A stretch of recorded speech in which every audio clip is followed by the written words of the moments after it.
Apple is a company that doesn't have the most resources of everybody in the world.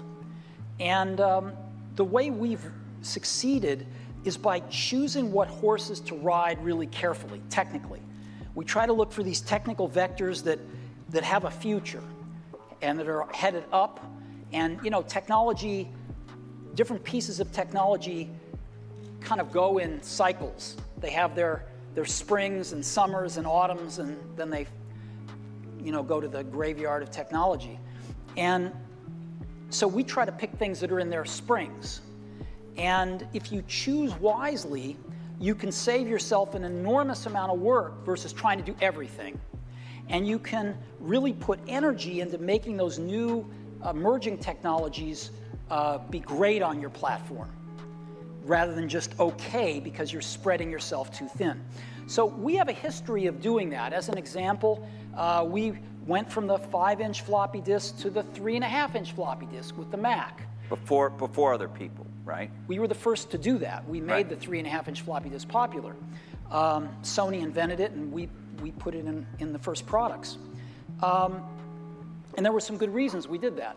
We got rid of the floppy disk altogether in 1998 with the first iMac.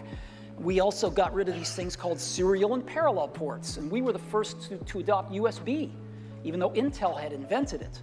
You first saw it in mass on iMacs. And so we have gotten rid of things. We were one of the first to get rid of optical drives with the MacBook Air.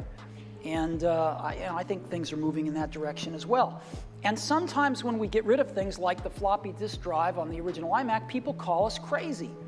Or at least premature, maybe. No, they call us crazy. Oh, okay.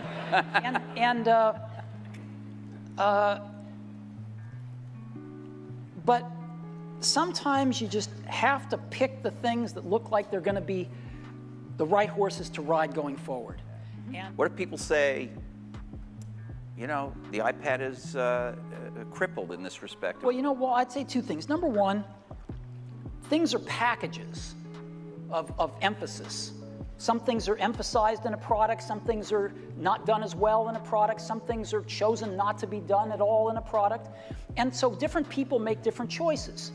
And if the market tells us we're making the wrong choices, we listen to the market. We're just people running this company. We're trying to make great products for people.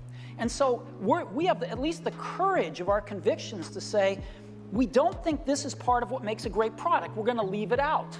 Some people are going to not like that. They're going to call us names. It's not going to be in certain companies' vested interests that we do that, but we're going to take the heat because we want to make the best product in the world for customers. And we're going to instead focus our energy on these technologies, which we think are in their ascendancy and we think are going to be the right technologies for customers. And you know what? They're paying us to make those choices. That's what a lot of customers pay us to do, is to try to make the best products we can. And if we succeed, they'll buy them. And if we don't, they won't. And it'll all work itself out.